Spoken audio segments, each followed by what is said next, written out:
ñande 31 décembre hewti ɗo wiya 1er janvier CNRD weƴƴiti tapi mum o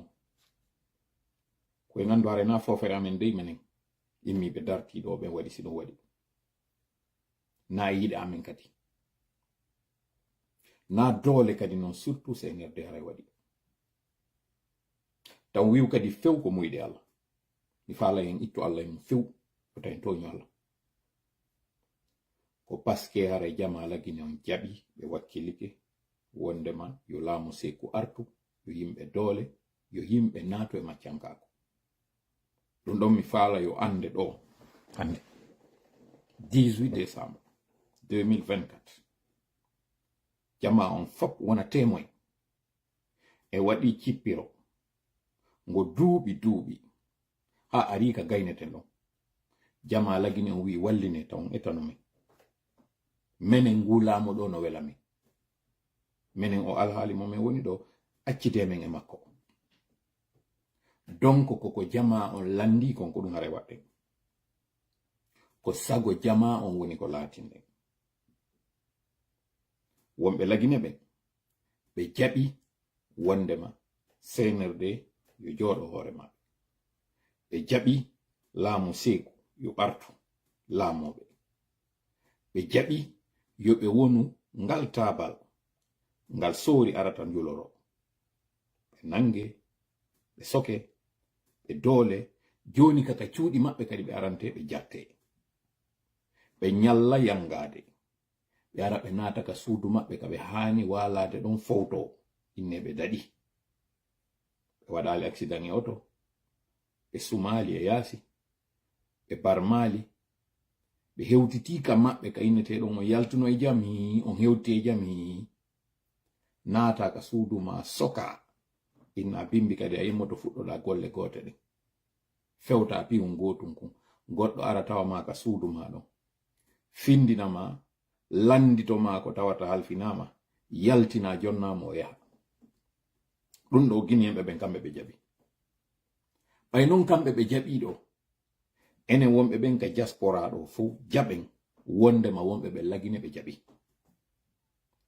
enen non wonɓe ɓen ka yaasi ko honɗum hanuɗen waɗugol ko ɗum addinni ɗo na fi yewtugol fi lagine dey na fi yewtugol ko won ton kon o yiɗo poste momin waɗi wondema ɓe nodditi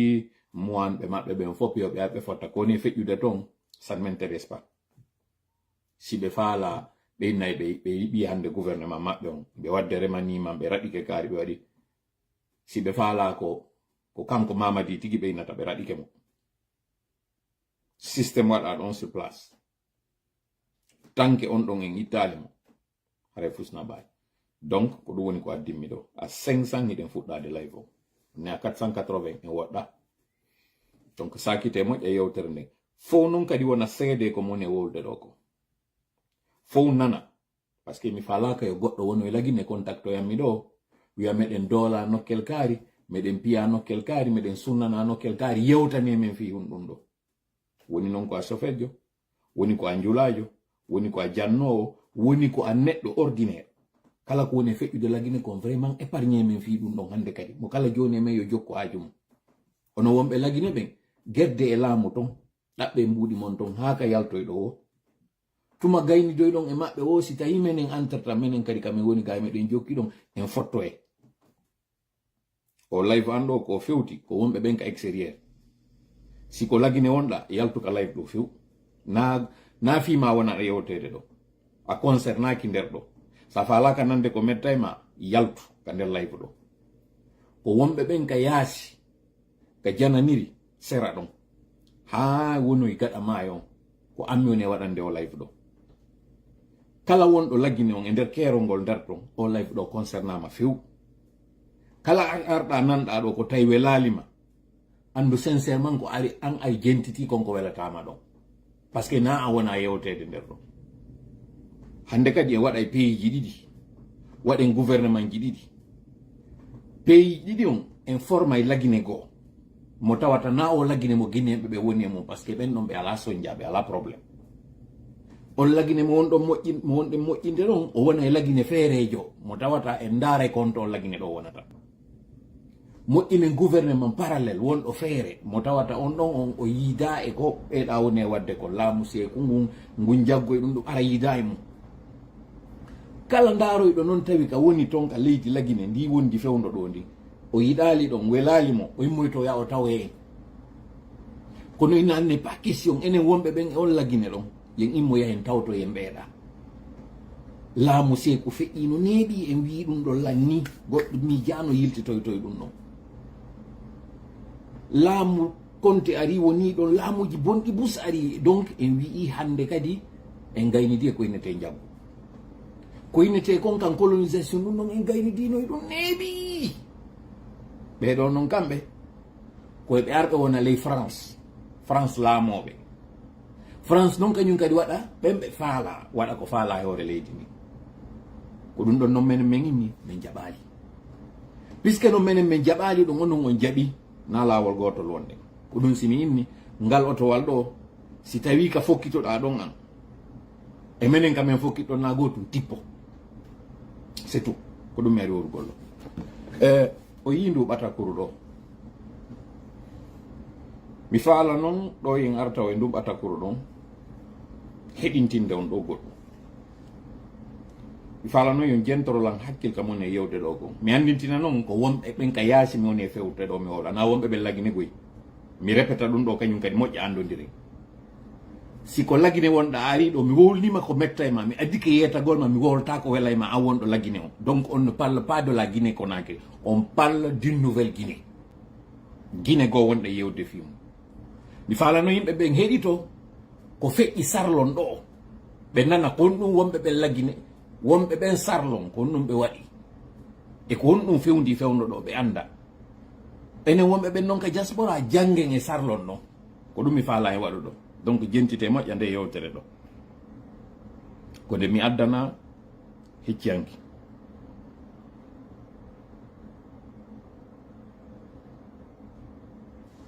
assalamu aleykum warahmatullahi taala wabarakatuh musidɓe yewi komi salmina mi juuri kon haare ko musidɗo moɗon Souleymane Diallo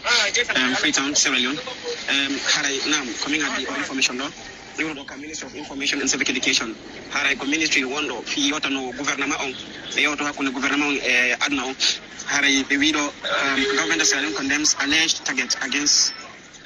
actions against Fula community haray ɓe gouvernement on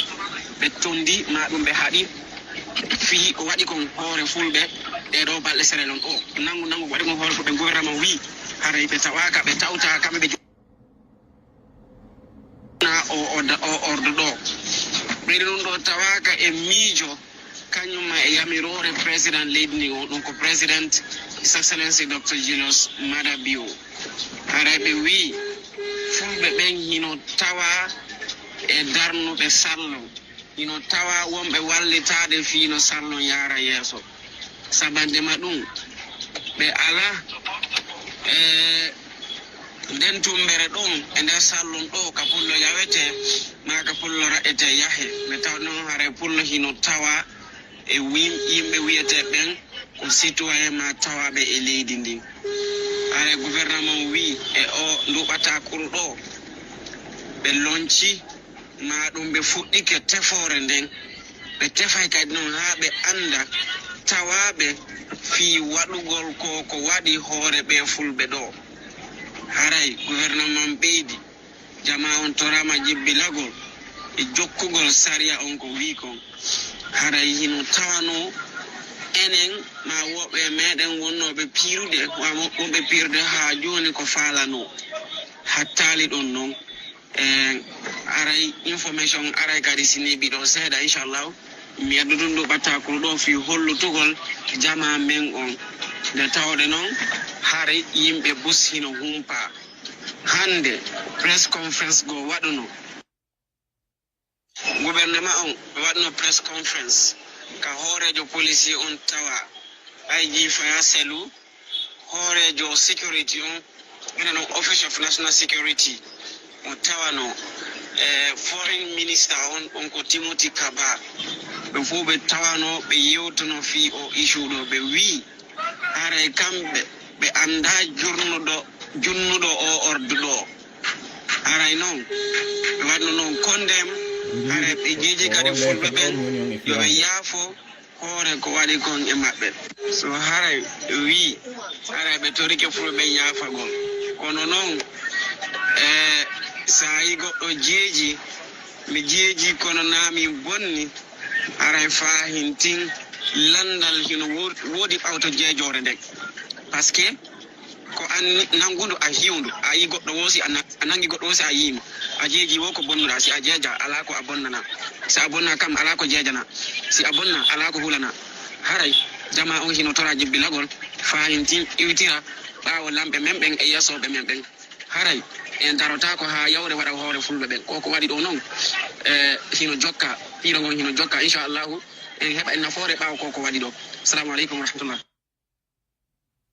Assalamu alaikum warahmatullahi ta'ala wabarakatuh. Musidɓe haray ko tan ko tan wandi ko awdi ma ko yidi wata awdi haray tan ko tan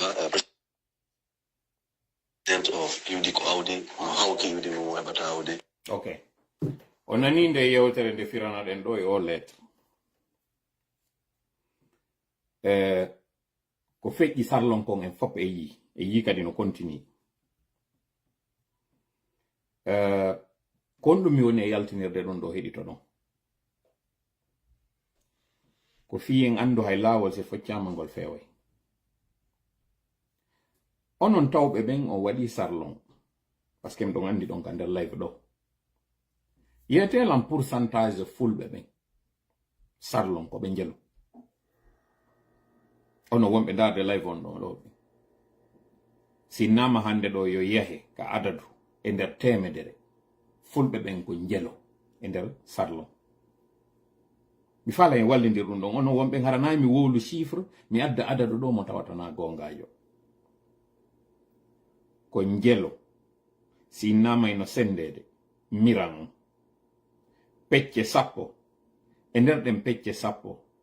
fulɓe ɓen naade fulɓe fuutamone wiide de fulɓe ɓen innen tum pullo ko pecce jeluɓe jogi Lamine La Force inni 30% ko sarlo mi woni yewde fim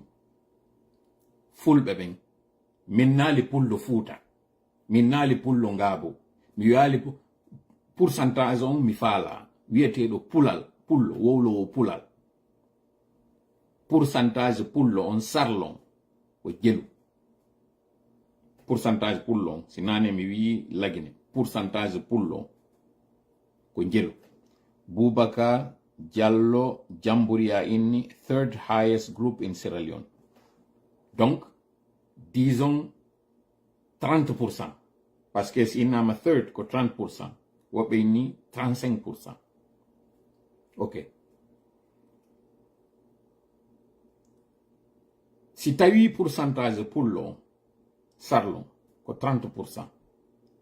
joni ƴettem maximum jonna ɗon ɗo 35%. gouvernement on sarlon iɗen andi ɓe sonja pullo ɓe sonja d'ailleurs janano no wonir noon kamɓe ɓe andi leydi maɓɓe ndin ko janamɓe ɓe waɗi si leydi maɓɓe ndin goo fewndo sarlon waɗno guere e ko moggo force ji arno ɗin dardi fiyo sarlon wawa hettude hoore mum no tawa e muɗum siɓɓe amen Lamine Wansan on wonɗon e yiide ka nder live ɗo siɓɓe makko mi wowlata ko no ɓe waadiri Kaptimba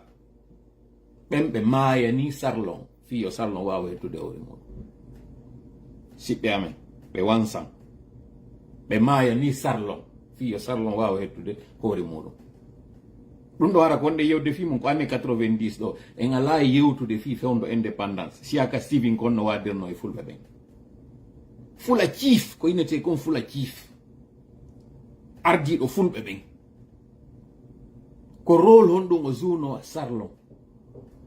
fewndo tawno ari ko libanais anduno fi commerce ko libanais andi fi birediwal ko libanais andi fi kala ko inete nebban e sukkar kala ko inete ñamete neɗo pullo fuuta ari naati sarlon walliti sarlon on ɗum ɗon sikka waɗugol ɗo ni VP Julde Diallo vice président ɗum sikka ɗum ko ndiyansaji ka ɗum sikka ɗum ko wurere wurñiti ha ɗum hibbi non pullo fuuta on woodu ko waɗi ɓayno ngo waɗi ɗum ɗon hande noon ngu laamu ɗo wiwgol go laambo ari lagini politique ɗon kon fiyo pullo fuuta soñde kono mbayatamba haɓɓaki balɗe tati pet koye ala fuɗɗa o wonso wansan ɗo fof koye asewe ɓe eɓɓuno ɓe fuɗɗi e alati on e mana e nder weekend on ɗo ka timmata ɗon balɗe ɗiɗi lendi mardi tawi o déclaration ɗo yalti omo nan ɗon ɗo ka gouvernement on waɗi ɓatakuru wi'ali dey wondema janamɓe ko wona nangede ɓe wi'ali ɗum ɓe wi fulɓe ɓen ko wona tawede kongi no memede no memanede ko ɓe contre eke kadi enquête ji waɗa e fi muɗum ɗole noon ko balɗe ɗiɗi waɗi he nangugol ngol ko waɗi ko asewe e ala ɓay ɗum ɗo waɗi mi faala yo jentito ɗo ko ndu waɗi ha si nduɓata kuru ndu yiwɗon ɗo ndu yalti jentite ɗo kañum kadi moƴƴa oɗon noppi nano. Assalamu alaikum warahmatullahi ta'ala wabarakatuh. Musibe haray ko Thierno Portal Ba yidi ko awdi mo hawki ɗum heɓata awdi haray Thierno Portal Ba president of iwdi ko awdi mo hawki iwdi mo heɓata awdi haray mi faala andi ndew waɗno information fiyo jama on sokku information o yawno late haray wawɓe sokkude ɓe weltanama ɓe wawali sokkude koye ɓe andu ɓe haani sokkude haray noon koye jama on heeɓi ɗo tigi tigi on ɓe gandi programme on no yahude haray noon ko numtorɗe jama onon ɓe annano ɓen law gila janggo taw huduto place ji moɗon ndin ha tuma feƴƴina message o huduto gila janggo wata huduto place wata gollu biredi wata o yeehi ñiiri wata o dogi moto wata o dogi oto mo kala e muɗum yo gaaru kala ko jogiti ɓe wi siɗa jogiti goɗɗum jogitikema a accitata ko jogitiɗa kongoy kono a jogitoto ko jogima kon ha ɗum no gaccitama ara yen andu ngo piiro ɗo wona piiro sama kala ni ko piiro faalago woɗɗade ande ko piiro politics ni no woodi koɓe faala en ala felde hay goto ha goto yalta wiya ko kañum woni responsible kono eɗen tooñi fof enen eɗen andi konamo ngullami en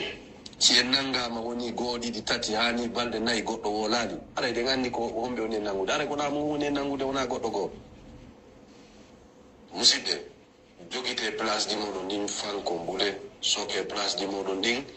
ɓe wi si ñiiri si hirande wirtere addama yo dimo waldu ɓe wi si hirande wirtere si addama yo dimo waldu hande Sierra Leone ɗo no anda pellet ɗiɗe mari ɗo inde ɗiɗe mari ɗo doole ko ɗum woɓɓe faala liɓude wata en jaɓu wata en uddu place ji meɗen ɗin onon sottuno ɓen si on nanali hari soke si tawi wata sokkude hande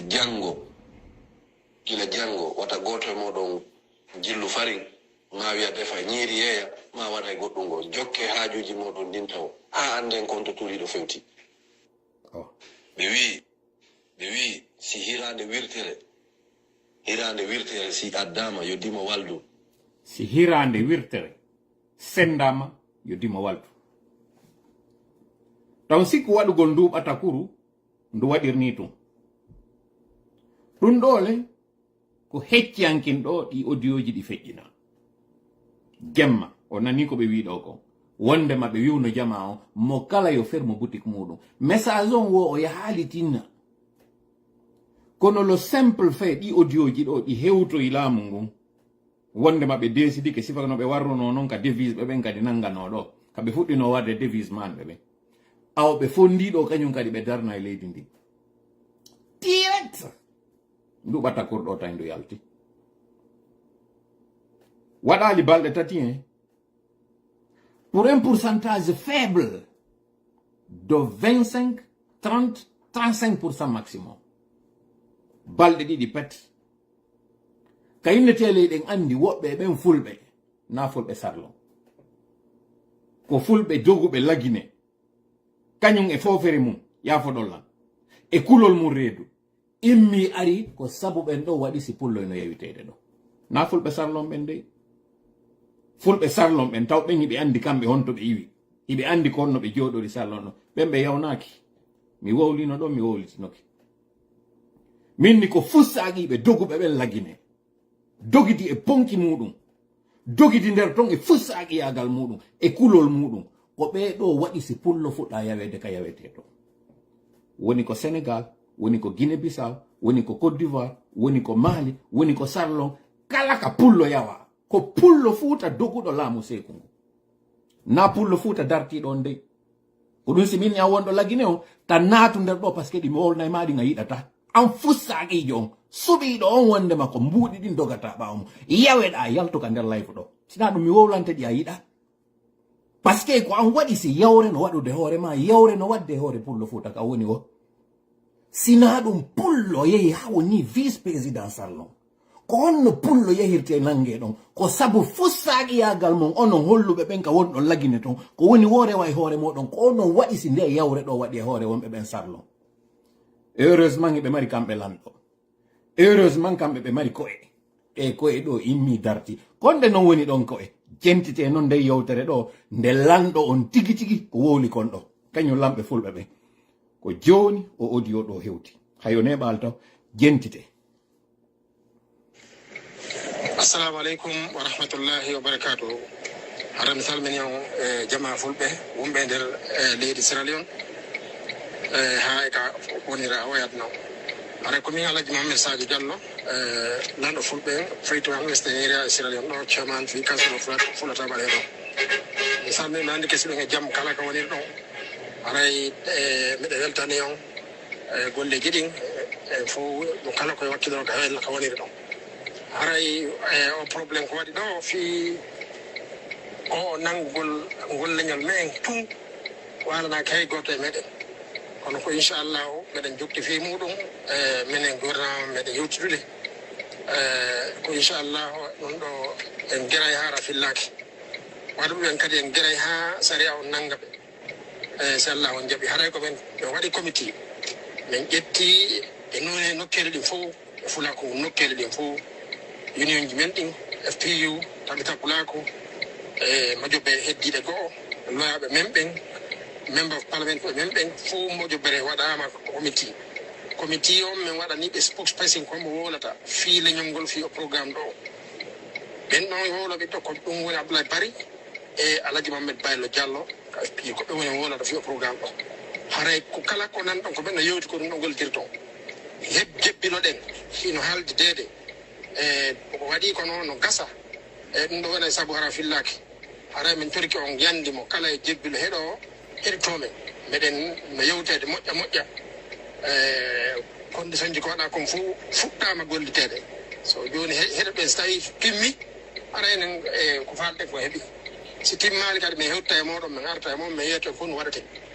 hakkiltake ni few ara min torki on jebbilagol heɗito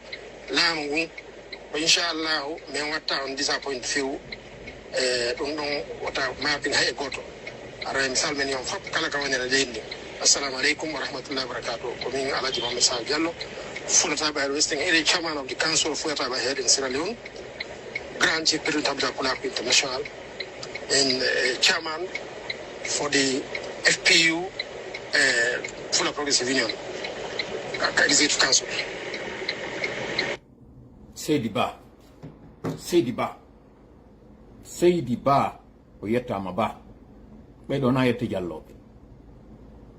en fof en nani yewtere ɓeɗo nden en nani ko ɓe yewti ɗo fi tabital Pulako ko ɗum ɗo woni hoorejo ko ɗum ɗo woni lanɗo ko ɗum ɗo woni ndimo ko ɗum ɗo woni neɗɗo ko ɓe yewti ɗo kon koye ɓawo ɗum ɗo yewtirte wota goto immo tawda mbalbe muɗum famina ko doole holli wota non goto kañum kadi jooɗoɗa ka sera ƴetta juuɗe mum ɗe watta ka nder reedu habboro Allah ni plus ni moins na ƴettugol balme muɗum wona ko wiya ko triomphalisme men ari men ɓiƴƴi Sarlon men waɗiniɓe ni men waɗini non na ɗum addimmi ɗo na ɗum kadi ɓe yewti ɗo ko ɓe yewti ɗo kon koyen ɓendin hakkille muɗum wota goto immo nanga yennugol laamu ngon Sarlon par ce que ɓe holli ko waɗi ɗo kon ɓe tawta ɓe waɗi ley kaydi ndin kaydiri en fof ɓe yindi ndi tawata ɓe wi'ali dey hoɓɓe ɓen sifano lagine waɗiri non ko ɓe wi ko fulɓe ɓen ɓe hulali ɓe fewti ɓe inni ko woni wadde fulɓe ɓen ɗo men tawta jon non an lagine woɓɓe ino wi kañum no ardi ma ɓe suusata immade wowla ɓe inna ko ɓe fulɓe sa wowli a wi ka pullo haray a waɗi leƴƴi yagal wala mentalité mo seeko ƴetti waɗi e koye yimɓe wari ɓe ka koye maɓɓe ɓe woni ɓen ɓe suusata e wiwgol min ko mi pullo hande wiwgol ko pullo woni crime lagine jon non sa suusata e wiwgol ko a pullo sakko wi'a ko a guineyejo konno an wawirta wiide a landitoto haqqeji maɗa ka leydi maɗa he modi kono a hersata an o pullo Fuuta Guine kono a hersata jigayagal no hoore maɗa yafoɗon lan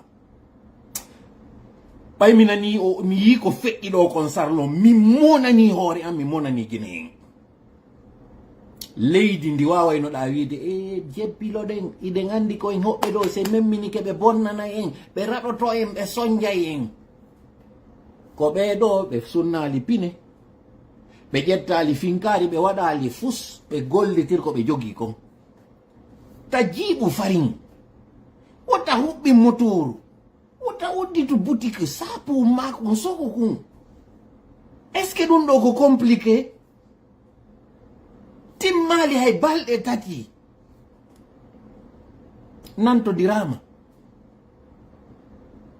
an lagine ɓay noon a jaɓi ngu laamu ɗo yo ngu waɗe ko ngu faala ngu beeba e hoore maɗa jaɓu ɗi waccaji ɗo ɗi beeba e hoore maɗa goɗɗo tawe ka nder suudu mum miɗo ndaari kumpital yimɓe tawa ka nder suudu mum ɓe doola fiyo ɓe yaltuɓe wowla koyo yeeso maɓɓe ngo maske hiɗa bonna hiɗa ariɗa doola goɗɗo ari jaɓima piiji soorijo no tawa e maɓɓe tawa fiya daɗu koyo interview ma on suudu yeeso maɗa ngo wota ande ko hay ko an woni hombo bonna ɗon he no pullo Fuuta Lagine fima sattay senirde huwete ko Sékou Touré huwalima mi torike Allah idrib bizalimina bizalimina on ara innollan ɗo wota mi ar mi huɗa kono ka Guineyenji on pullo Fuuta o Lagine ko huɗaɗo déjà taw yaafo ɗollan noon ko ɗum simini on ka fuɗɗode taw naatu ka life ɗo par ce que ɗi mi wowlanta on ɗin o yiɗata mi yennay on hara noon na mi yenni on ko gonga on mi yeeti on taweɗa ka suudu ma ndu tawata ko an darni na dey suudu innetendu ko e teeri wonɗa mo tawata ko zone réservé na nguyka yaltuɗa a yeyi ha a wakkilike a heɓi recette ji goo ko recette ji taxi motoɓe ɓe wonaɓe wiyede wota on yaltu wone ka cuuɗi mon ɗi recette ji ɗo jaɓe wowlo ɓen tawa ɓe suusata yaltinde yeeso maɓɓe ngon koyeɓe masku par ce que hiɓe huuli wota ɓe aritanoyɓe ɗon opérateur économique jo nangue négocier ha o hetto tawa o suusata hay fi wowlugol ko honno o hetturi an ko honde tuma hettata hoorema ɗa ɓuri ngiiru bolol no huuli wata fotte no huuli wata hewtite ngol kulol ma ko ngol waru ma ngol giggol ma mbuuɗi ko ngol waru ma ko ngol haɓi ma ya hettu hoore ma ko ngoɗo haɗi gonga on yalta par ce que sa yehi ka justice hayta bari gonga hiɗa yeeta ko ya soodu gonga maɗa on ko ya yeenu kañum ñaawo on yoɓa avocat jo maɗa on yoɓa policier jo on an ko honno fima hettorta ɗum ɗo na finkari goye sallo ƴetti ɓe waɗuɓe ko ɓe waɗi ɗo kon ɓe ƴettali hay yontere ɓe sunnali pineri ɓe fusali vitre goɗɗo ɓe dartodirali hay e gooto ko audioji tun feƴƴi e nder plateforme ji wonen ka cuuɗi men janngo nani wata gooto yaltu haa faamotiren an noon ɗa golliduɗo e ngo laamu ngu tawata hiɗa jogii 60% pourcentage maɗa on économie on hiɗa jogii mo à 80%. 50% nombre maɗa on ko ɗo consomata waɗa leydi ndin ndi tourna 80% mbuuɗi maɗa ɗin ko ɗum ɗo woni e wadde leydi ndin tourna ndi e ka jananiri goɗɗo ara tawa ma doola ma yewo ma kansa ma waɗa ma bonnereji ɗin fof jooɗoɗa wi'a an hiɗa habbi yo Allah ar walle kono ko a dutturi ko a fussaɗi ko a naafiki ko a jaasuɗo a hersata an wonɗo lagine on jooɗi hande ɗo no wulla inna laamu ngu yo ar walla men immiɓe ari dooluma ɓen jaɓuma ko ɓe kadi habbiɗa ñaawowo no wona ñawdowo ñaamowo ɓiɓɓe ɓen no wona ñawdowo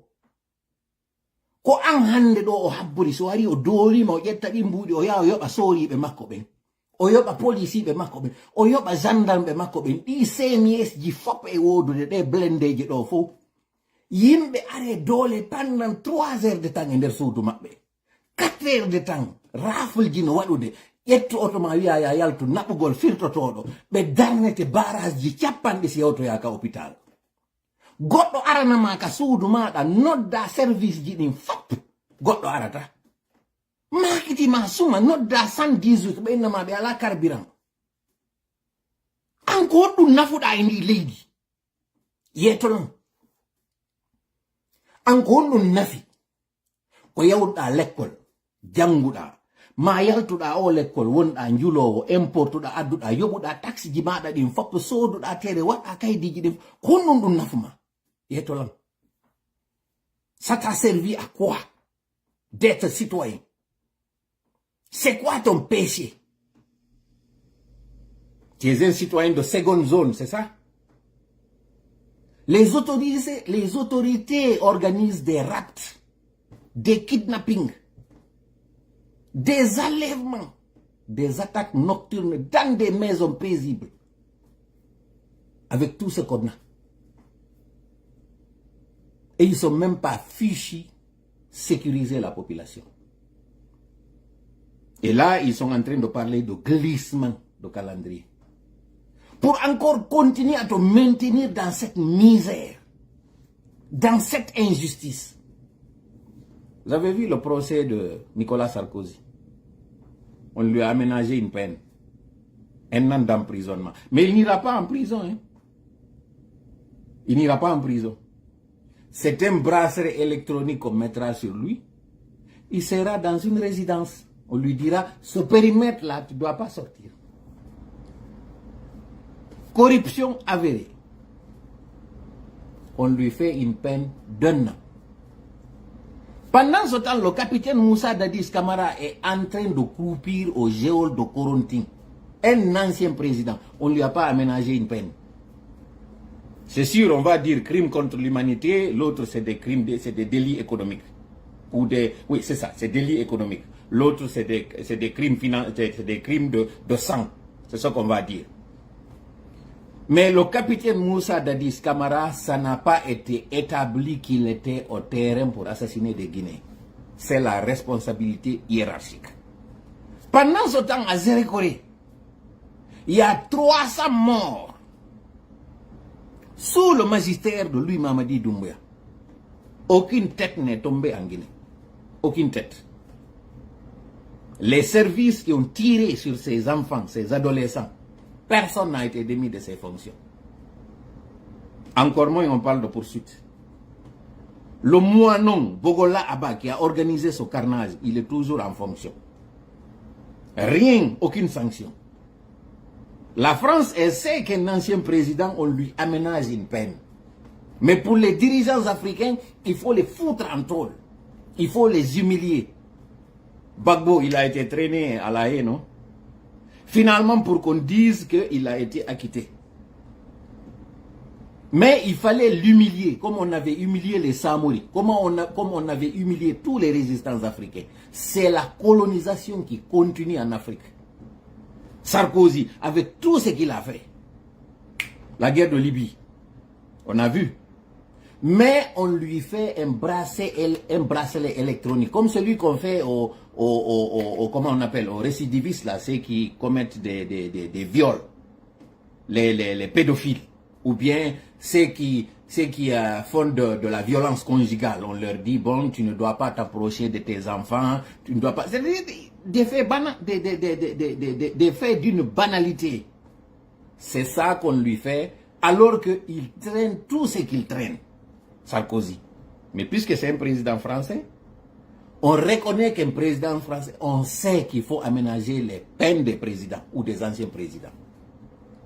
Mais quand il s'agit des anciens présidents africains, ça, on utilise d'autres Africains pour humilier ces anciens présidents africains.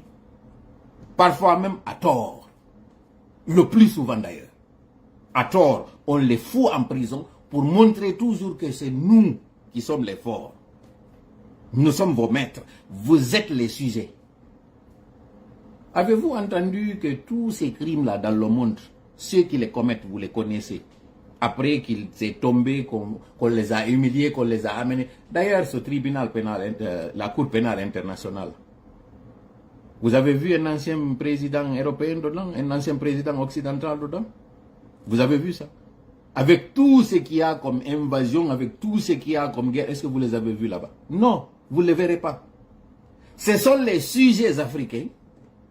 qui étaient à la tête de certains de leurs compatriotes, c'est eux-là qu'on va humilier. Et on utilise encore d'autres. Alors je vais vous dire qui est la présidente en Guinée. C'est qui? C'est la femme de Mamadi. C'est la France qui gouverne la Guinée en ce moment. C'est une Française qui est la présidente de la Guinée. Elle utilise son mari comme premier ministre ou comme vice-président. Donc, un légionnaire, c'est la France qui est en train de commander la Guinée. C'est ce qu'ils veulent, c'est ce que ça marche. Vous avez vu la Sierra Leone?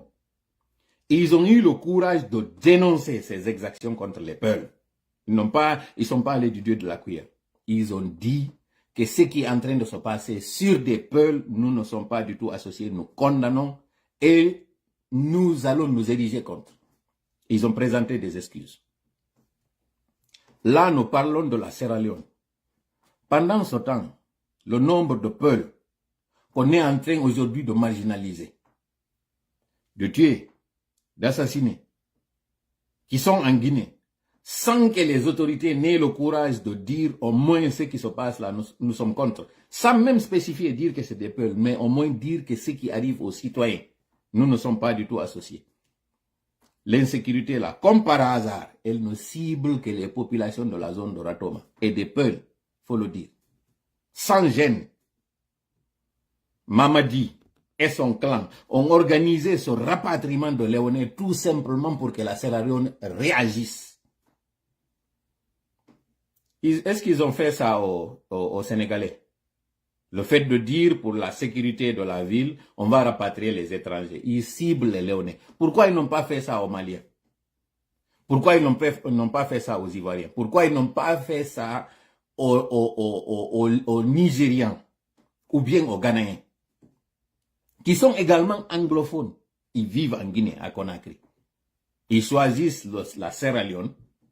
Cette Sierra Leone qui est venue lors de la commémoration de la fête d'indépendance de 2023, cette même Sierra Leone qui nous a donné du carburant lorsqu'il y avait eu ce dépôt, et parlons justement de cet incendie au niveau du dépôt de carburant. Aujourd'hui, ça fait 1 an jour pour jour. Où en sont les enquêtes? Quel est le résultat de l'enquête 1 an après? Ça, je fais allusion à cette commission d'enquête qui doit situer les responsabilités à Zérekoré. 1 an après le drame du dépôt de carburant, on n'a aucune communication pour dire voilà les causes, voilà les responsables. Si c'est une erreur humaine, personne ne nous a dit. Si c'était une défaillance technique, personne ne nous a dit. Si c'était alors un acte terroriste, personne ne nous a dit. Absolument rien, avec tout le bilan de mort. D'ailleurs, même ce bilan n'est pas connu. Jusqu'à présent, rien 1 an après, 12 mois aujourd'hui, jour pour jour. Ils sont dans un silence absolu, assourdissant. Et là, on parle d'adolescents qui étaient contraints de venir à un stade non homologué. Une femme, nous dit-on, s'est suicidée à Zérekoré parce que 2 de ses enfants sont morts le même jour dans ce stade. 2 ou 3. Je n'ai pas le nombre exact. Elle s'est suicidée. Parce que non seulement elle n'a pas retrouvé les corps,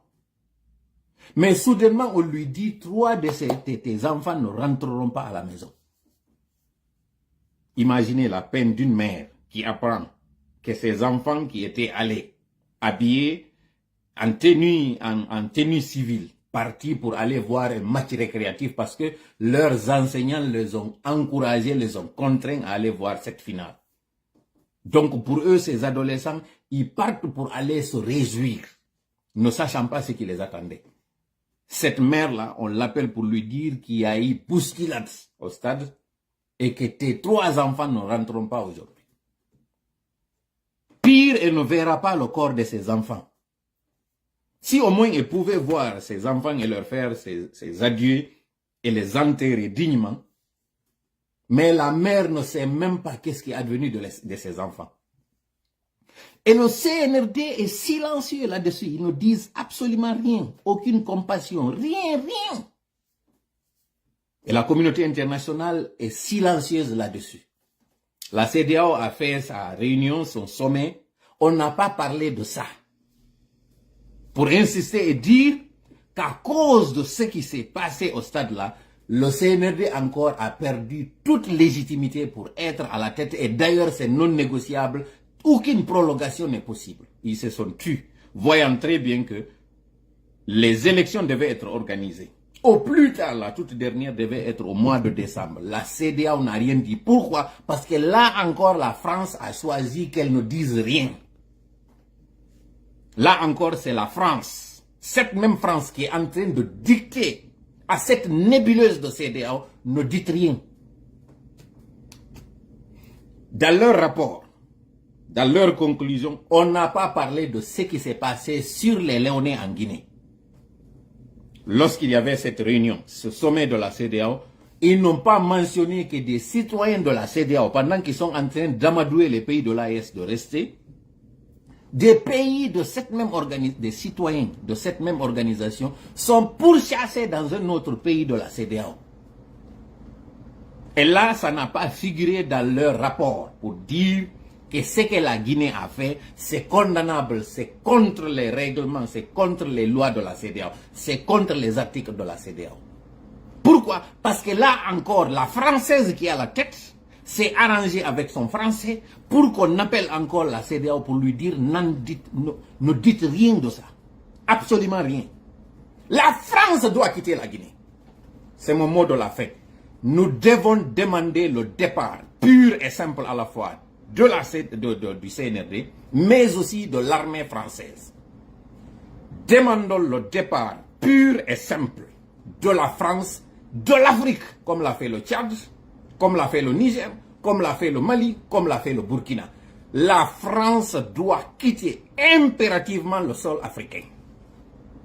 Parce qu'ils ne veulent pas du tout laisser les pays gérer vos problèmes, laissez les Africains gérer les leurs. Je répète encore une fois, pour cause d'ingérence, pour cause d'injustice,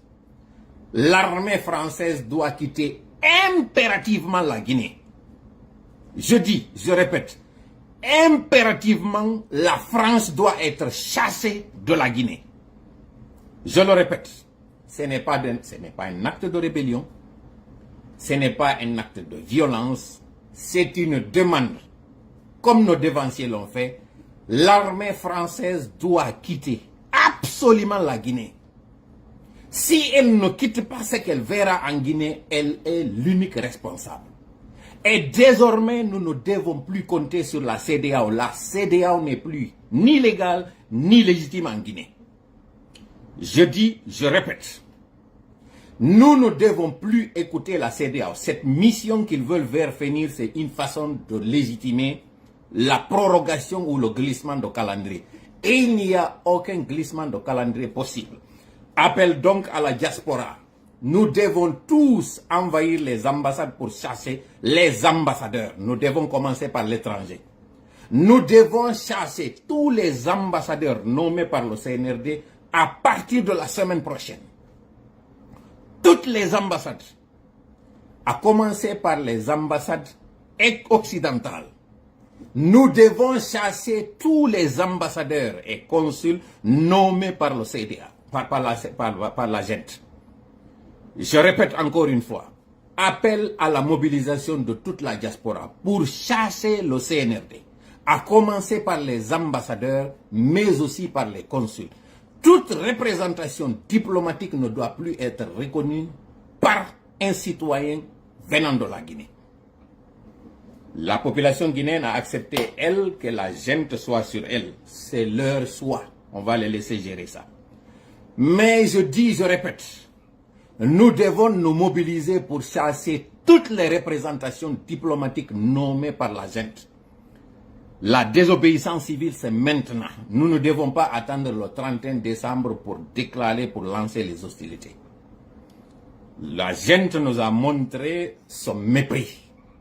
ses limites et son incapacité. C'est à nous de nous lever. Appel donc à la diaspora encore une fois. Mokala ka wontiri donc a jananiri. Lagine yegitembe kabe woni don. Mokala yo immo. Organisation jiɗi mottodire famotire yahano représentation di diplomatique jiɗi fop raɗo ɗon ɓe sen habbike 31 décembre fiwugol ngol ko ndeññande woni reconnaissata CNRD on ndeññande hewta e mi yetike on ils vont acter de fait ke wondema prorogation on e calendrier on e chronogramme on glissay ko kamɓe non glissata yaha e en landoto kañum kadi gibiɗo o départ armée française, la Guinée. Donc, appel à la mobilisation. Sénégal déjà est hebi place. Le 29, encore une fois. Salle de culture. Bientôt, no kurenen ka wana foto yede. Hara on fopi don andi konto wana foto yede.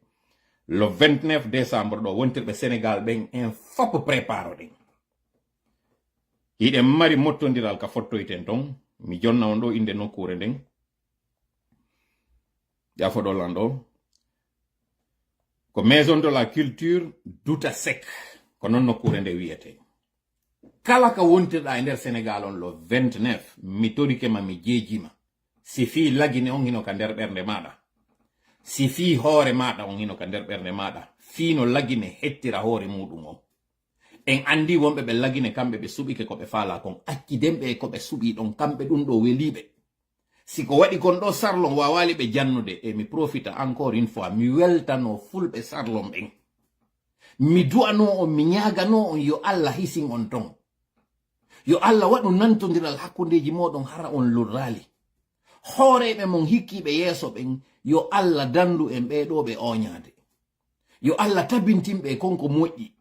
yo Allah tabintinɓe konko nafata haranangal tabital ngal tawata ino wowlede fimol lagine ɗo e coordination wonɗo lagine ɗo wonɓe e ley nalki CNRD on faami noon ko fi on ɗum meɗen insistude no yo taw ko wawoɗo hikkato yeeso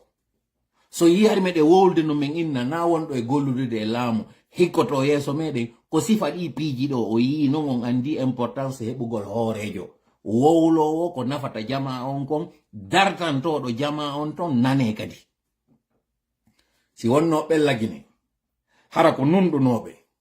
ɗi coordination e o tabital harana pongodiral fi intérêt ji fino wawa heɓirde contrat ji fino marchandise mum natira fino daɗira kaso harana ɓeɗo